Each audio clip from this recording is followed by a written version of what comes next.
মহিলা পুলিশ দেখে ছুঁয়ো না করে লাফাবে, শুভেন্দু চাপে পড়ে গেছে। ছুঁয়ো না মুঝে, ছুঁয়ো না দেখো, ছুঁয়ো না। আমি জীবনে অনেক হারামি দেখেছি, কিন্তু আপনার মতো এক পিসও দেখিনি। অধিকারী, যদি তুমি নন্দীগ্রামের মাটিতে আমাদের কোন ভাই বোনের গায়ে হাত দাও, কলকাতায় তুমি পা রাখলে তোমার সঙ্গে কলকাতার মাটিতে বুঝবো, দেখবো কলকাতার কোন বিজেপি নেতার পাওয়ার ক্ষমতা আছে তোমাকে ওখানে প্রোটেকশন দেয়। শুভেন্দু অধিকারী, ঈশ্বরের নামে শপথ করিতেছি যে বিধি দ্বারা স্থাপিত ভারতের সংবিধানের প্রতি আমি অকৃত্রিম নিষ্ঠা ও আনুগত্য পোষণ করিব। আমি ভারতের সার্বভৌমত্ব ও অখণ্ডতা রক্ষা করিব। পশ্চিমবঙ্গ রাজ্যের মুখ্যমন্ত্রী রূপে আমার কর্তব্যসমূহ নিষ্ঠাপূর্বক এবং বিবেকসম্মতভাবে নির্বাহ করিব এবং ভয় বা পক্ষপাত, প্রীতি বা বিদ্বেষ রহিত হইয়া সকল শ্রেণীর জনগণের প্রতি সংবিধান ও বিধি অনুসারে ন্যায় আচরণ করিব। আজকের দিনটা পশ্চিমবাংলার ইতিহাসে এক বিশেষ দিন ছিল। রবীন্দ্র জয়ন্তীর এই শুভ মুহূর্তে পশ্চিমবাংলা পেল তাদের নবম মুখ্যমন্ত্রী শুভেন্দু অধিকারীকে। এটা শুধু একটা রাজনৈতিক পরিবর্তন নয়, বহু মানুষের আশা আকাঙ্ক্ষা ও নতুন অধ্যায়ের সূচনা। কিন্তু প্রশ্ন উঠছে, আজকে যখন নতুন মুখ্যমন্ত্রী শপথ গ্রহণ করছেন, তখন বিরোধী শিবির কোথায়? আমি কিন্তু মনে রাখবেন 2011 জেতার পরে আমি কারোর ওপর কোনো অত্যাচার করতে দিইনি, এবং আমি নিজে তখনকার তদানীন্তন চিফ মিনিস্টার ছিলেন বুদ্ধদেব বাবু, আমার নিজের বুলেট প্রুফ কার্ডটা তার কাছে পাঠিয়ে দিয়েছিলাম এবং জেড প্লাস সিকিউরিটি দিয়েছিলাম। झूठ बोल रही है ये, हर बार एक नया झूठ बोलती है। কি বলে? তো মহা মুশকিল ভাই। আমরা সবাই চাই একটা যৌথ প্ল্যাটফর্ম তৈরি হোক, যে প্ল্যাটফর্মে অল পলিটিক্যাল পার্টি যারা বিজেপির এগেনস্টে, এমনকি আপনারা যদি বলেন লেফটিস্ট, আমার কোনো ইগো নেই, আমি সবাইকে নিয়েই চলতে চাই। মরেছে এতদিন লেফটকে বাঁশ দিয়ে এলেন, এখন বলছেন লেফটের সাথে জোট হয়ে কাজ করবেন। তবে টিএমসি দ্বিতীয়বার ফিরে আসবে কি আসবে না পশ্চিমবাংলাতে তা আমি জানি না। তবে লেফট যদি টিএমসির সাথে যদি জোট হয়, তাহলে কিন্তু লেফট দ্বিতীয়বার কিন্তু ফিরে আসতে পারবে না। এবং আজকে যা অবস্থা, বিজেপিকে যদি রুখতে হয়, লেফটিস্ট সবাইকে, আল্ট্রা লেফট সবাইকে, আমাদের তৃণমূল কংগ্রেস আমরা কথা দিচ্ছি, ন্যাশনাল পার্টি সবাইকে, যার যতটুকু শক্তি আছে, দিল্লিতেও যেমন আমরা লড়াই করব, তেমনি বাংলাতেও আসুন আমরা জোট বাঁধি। যদি কেউ এ ব্যাপারে কোনো রাজনৈতিক দল আমার সাথে কথা বলতে চান, আমি 4টে থেকে 6টা পর্যন্ত অ্যাভেলেবেল আছি অফিসে, আমাকে জানাবেন, আমি নিশ্চয়ই আপনাদের সাথে কথা বলবো। কংগ্রেস যাওয়ার পর দ্বিতীয়বার কিন্তু ফিরে আসতে পারেনি, লেফট যাওয়ার পর দ্বিতীয়বার কিন্তু ফিরে আসতে পারেনি। এবারে টিএমসি উঠে দাঁড়াতে পারবে কি পারবে না, সেটাই এখন দেখার বাকি আছে। এমনকি গত পরশু দিন আমি অবাক হয়ে গেছি যখন দেখলাম আমার ফোন আসছে না, মেসেজ আসছে না, আর কেউ আমাকে ফোনও করছে না। তারপরে দেখলাম ইন্টারনেটটাই উইথড্র করে নিয়েছে। আরে আমাকে একটু 1 ঘন্টা আগে জানাতে পারতো। ইন্টারনেট না থাকলে ফোন আসে না, এটা তো আমি প্রথমবার শুনলাম। এমনকি গত পরশু দিন আমি অবাক হয়ে গেছি যখন দেখলাম আমার ফোন আসছে না, মেসেজ আসছে না, আর কেউ আমাকে ফোনও করছে না। আসলে দিদি, গত 15 বছর ধরে আপনি অনেক ভালো কাজ করেছেন, তো তাই তারা আপনাকে ফোনও করছে না। তবে মাননীয়া, দুঃখ পাওয়ার কিছু নেই, ছোট্ট একটা ঘটনা ভেবে উৎসবে ফিরুন।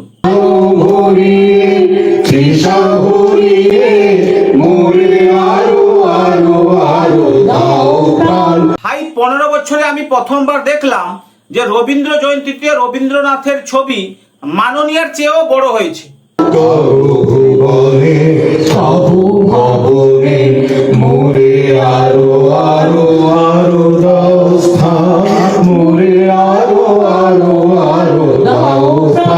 এই গান শুনে রবীন্দ্রনাথ টেগোর মরতে এসে নিজেই গীতশ্রী দিয়ে যাবেন। প্রাণ ভরিয়ে তৃষা ভরিয়ে মোরে আরো আরো আরো দাও প্রাণ। তবে যাই হোক, আমাদের মাননীয়া পুরনো ঘটনাগুলোকে সব ভুলে গিয়ে যে উৎসবে ফিরেছেন, এইটা দেখে কিন্তু আমার অনেক ভালো লাগলো। ওরা তো ভালো কাজ করেছে, চোর হোক জাত ভালো। দুপুর 12টায় ওপরে তাকালে সূর্য আছে, রাত 12টায় নেই, তার মানে কি সূর্যটা নেই? সূর্যটা আছে, ভোর হলেই উঠবে, শুধু শক্তিটা দরকার। সূর্য উঠলেই পদ্ম ফুটে, পশ্চিমবাংলায় নতুন করে সূর্য উদয় হয়েছে বলেই তো পদ্ম ফুলটা ফুটেছে। স্বয়ং মুখ্যমন্ত্রী বিপুল ভোটে নিজের কেন্দ্র ভবানীপুরে হেরে গেছে। ভাই, পশ্চিমবাংলায় বিজেপি ক্ষমতায় আসার পর শুধু কেবলমাত্র বিরোধীদের ঘুম হারাম হয়নি, সীমান্তের ওপারে থাকা লুঙ্গি বাহিনীদেরও ঘুম হারাম হয়ে গেছে। যদি পশ্চিমবঙ্গের মুসলমানদের উপর জুলুম অত্যাচার বন্ধ না হয়, যদি পশ্চিমবঙ্গের মুসলমানদেরকে তাদের স্বাভাবিক জীবনের নিশ্চয়তা না হয়, তবে 51 কোটি মুসলমানের এই দেশ বাংলাদেশ থেকে এমন খরস্রোত শুরু হবে, সেই খরস্রোতে ভারতবর্ষ নামের একটি দেশ ভেসে মানচিত্র থেকে মুছে যাবে। 1 টাকার ব্লেডে দিনে দুবার চাচিস দাড়ি, 1 টাকার ব্লেডে দিনে দুবার চাচিস দাড়ি, কিসের তোদের এত তেজ? মুতে দিলে ভেসে যাবে গোটা তোদের দেশ। যদি পশ্চিমবঙ্গের মুসলমানদের উপর জুলুম অত্যাচার বন্ধ না হয়, যদি পশ্চিমবঙ্গের মুসলমানদেরকে তাদের স্বাভাবিক জীবনের নিশ্চয়তা না হয়, তবে 51 কোটি মুসলমানের এই দেশ বাংলাদেশ থেকে এমন খরস্রোত শুরু হবে, সেই খরস্রোতে ভারতবর্ষ নামের একটি দেশ ভেসে মানচিত্র থেকে মুছে যাবে। পশ্চিমবাংলায় কোনো মুসলমানদের উপর জুলুম অত্যাচার হচ্ছে না, তবে অবৈধভাবে যে সমস্ত দুধের গাইরা এসে আমাদের বাংলায় বসে আছে, তাদেরকে শুভেন্দু অধিকারী কিন্তু ঘাড় ধাক্কা দিয়ে সীমান্তের ওপারে পাঠাবেন। বাংলাদেশি মুসলিম অনুপ্রবেশকারী ভাগো ভাগো ভাগো, নোয়াখালী চলে যা, খুলনা চলে যা, যেদিক দিয়ে এসেছিস ওই রাস্তা দিয়ে পালিয়ে যা।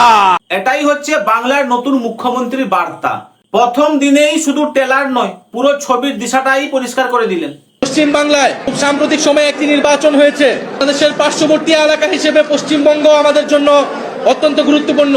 এদের এখন ফাড়ছে, এরা বুঝে গেছে যে অবৈধভাবে সীমান্তে চুরিচামারি আর করা যাবে না, অবৈধভাবে অনুপ্রবেশকারীরা এ রাজ্যে আসতে পারবে না। অবৈধভাবে যদি আসে বাংলাদেশ থেকে, তাহলে লক্ষ্মীর ভান্ডারটা সাথে নিয়ে বাংলাদেশে যাবে। বাংলাদেশের অ্যাকাউন্টে লক্ষ্মীর ভান্ডারের টাকা। টিভি9 বাংলায় চাঞ্চল্যকর স্বীকারোক্তি বাংলাদেশি অনুপ্রবেশকারী। কি কাণ্ড! আমি মুসলমান হিসাবে বলতে চাই, আমারে যদি বাংলাদেশ সরকারে এই ভারতে পাঠাইতো, আমি ওদের গিয়ে মনে করো ডাইরেক্ট জব করতাম। বাংলাদেশের একটা গলিতে একটা রাস্তার উপরে রিক্সায় বসে এ দেখে নিল যে পশ্চিম বাংলার বুকে মুসলমানদের উপর অত্যাচার জুলুম হচ্ছে। নিজে মরলে মরতাম, ঠিক আছে, কয়েকটা লয়ে মরে যেতাম। কেন করতাম? এই যে মুসলমানের উপর যে আক্রমণ করতেছে, মসজিদ ভাঙতেছে, আমাদের ধর্মের প্রতি মনে করো আঘাত করতেছে না, এই জন্য করতাম আমি। ভাই, সোশ্যাল মিডিয়াতে যেইভাবে ফেক নিউজ ছড়ানো হচ্ছে তা বলা যায় না। কলকাতায় নাকি মসজিদ আর কবরস্থানে আগুন দিয়ে দিচ্ছে উগ্র হিন্দুরা।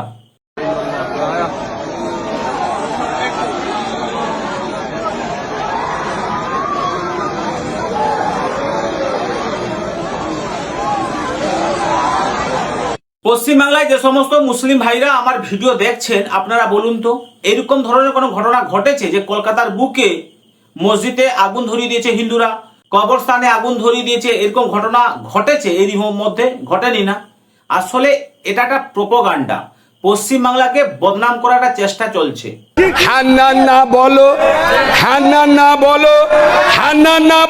কিন্তু বাস্তবে পশ্চিমবাংলার অনেক মুসলমান ভাই আছে দেখলাম, যারা বিজেপিকে সাপোর্ট করেছেন এবং 5% দেখলাম ভোট দিয়েছে বিজেপিকে। बांग्लादेशी और रोहिंग्यों का क्या होगा? अब ममता बनर्जी तो चली गई। हम तो चले परदेश, अब हम परदेसी हो गए।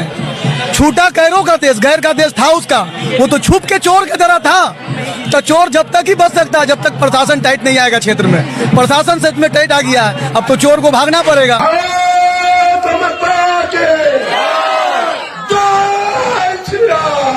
आज यही बात तो हम तुम्हारे मुंह से सुनना चाहते थे।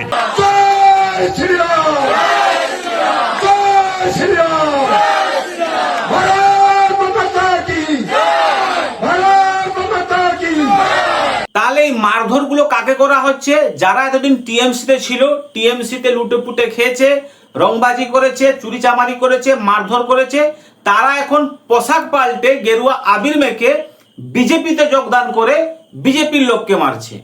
দেখাই আগে চোখের সামনে, কালকে পর্যন্ত সকাল বেলা টিএমসি করছিল, আজকে বিজেপি হয়ে এখানে লোকের সামনে কামড়ে কোনো চলবে না, এটাকে ধরে বসিয়ে রেখেছি, এটাকে পুলিশকে তুলবো, অ্যারেস্ট করাবো।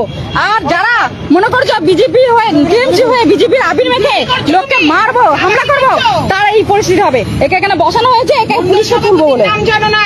এবার বিজেপি করে নিজেকে, সবাইকে আমরা বার্তাটা এটা দিয়ে দিচ্ছি, যারা মনে করছো যে টিএমসি করে সঙ্গে সঙ্গে বিজেপির আবির মেখে আমরা লোককে হুমকি চুমকি মারবো, তার পরিণতি এর মতন হবে। সমাজে কিছু কুলাঙ্গার আছে, সেই কুলাঙ্গাররা দেখে যে হাওয়া কোন দিকে বইছে সেই দিকে শালা পাল্টি মেরে দেয়। অভাব বুঝলেন না, অভাবের তাড়নায় তারা যদি মুসলমানদের বাড়িঘর ভাঙচুর করার কোনো পরিকল্পনা করে, তাহলে আমরাও সেইভাবে যুদ্ধের প্রস্তুতি নিয়ে ইনশাল্লাহ মাঠে নামবো।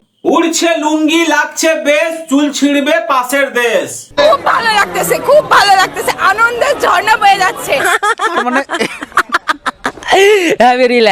পশ্চিমবঙ্গ থেকে তারা যে সকল উগ্রবাদী আচরণের মাধ্যমে আমাদেরকে তাদের শক্তির জানান দিচ্ছে, আমরাও বাংলাদেশ থেকে একত্র হয়ে মুসলমানরা সবাই একসাথে হয়ে রাজনৈতিক কে কোন দল করলো, কে আওয়ামী লীগ করলো, কে বিএনপি করলো, কে জামাত করলো, কে শিবির করলো না ছাত্রদল করলো, এটা দেখার বিষয় না। আমরা সবাই মুসলমান হিসেবে ঐক্যবদ্ধ হয়ে এসব কিছু রাজনৈতিক পলিটিক্যাল বিষয় আমরা প্রত্যাখ্যান করে তারপর আমরা ভারতবর্ষকে আমাদের শক্তির জানান দিব। তারা যদি আমাদেরকে আঘাত করার কোনো পরিকল্পনা করে, আমাদের মুসলমানদের বাড়িঘর ভাঙচুর করার কোনো পরিকল্পনা করে, তাহলে আমরাও সেইভাবে যুদ্ধের প্রস্তুতি নিয়ে ইনশাল্লাহ মাঠে নামবো। যুদ্ধের প্রস্তুতি 2017 সালে কিন্তু নেওয়া উচিত ছিল, যখন মিয়ানমার থেকে 10 লক্ষ রোহিঙ্গা মুসলমানদেরকে বিতাড়িত করেছিল। শুধু শুধু খালি গলায় যুদ্ধ করব বলে কিন্তু যুদ্ধ হয়ে যায় না, তার সাথে আরো অনেক কিছু লাগে। আমার মনে হয় ভারতের অবস্থা বেশি ভালো নয়, অচিরেই ভারত খান খান হয়ে যাবে। বিভিন্ন এই মোদির কারণে ভারত যে একটা বিশাল বড় দেশ ছিল, এটা নষ্ট হয়ে যাবে, এটাই আমার প্রত্যাশা মনে হয়। আপনার মনে হওয়া ঠিকই আছে, যেহেতু আপনি মাদ্রাসায় পড়েছেন। যেরকম ভাবে জুলুম অত্যাচার আরম্ভ করছে, এটা মনে হয় শোভনীয় নয়, ভালো নয়। এটা আমি উদাত্ত আহ্বান করব, বিজেপি যেহেতু ক্ষমতা আসছে, এরা পশ্চিমবঙ্গের আগের ঐতিহ্যটাকে ধরে রাখার জন্য চেষ্টা করবে, এটাই আমার কামনা। চাচার মাথার জ্ঞান আন্ডকোষে আটকে আছে। পশ্চিমবঙ্গের যারা মুসলমান রয়েছে এবং যারা ওই মমতা ব্যানার্জির সদস্য রয়েছে, তারা বসে থাকবে না, অবশ্যই তারা প্রতিবাদ করবে। এই প্রতিবাদের সাথে আমরা বাংলাদেশ থেকেও এর প্রতিবাদ জানাই, এখনো জানাই তীব্র প্রতিবাদ, যে কোনো অবস্থাতেই যেন এই জুলুম অত্যাচার চালু না থাকে, বন্ধ করা হোক। চাচার বিচিতে মনে হয় একটু গরমটা বেশি লেগে গেছে, তাই মানসিক ভারসাম্য হারিয়ে ফেলেছে। তবে চাচা চিন্তা করবেন না, রাত্রেবেলায় ঘুমানোর সময় আইসের টুকরো বিচিতে দিয়ে ঘুমিয়ে পড়বেন, দেখবেন সকালবেলায় সব টকাটক হয়ে গেছে। যাই হোক, আজকে এখানে শেষ করলাম, আবার দেখাবে পরের ভিডিওতে। ভালো থাকবেন, জয় হিন্দ, জয় ভারত, অনেক অনেক ধন্যবাদ।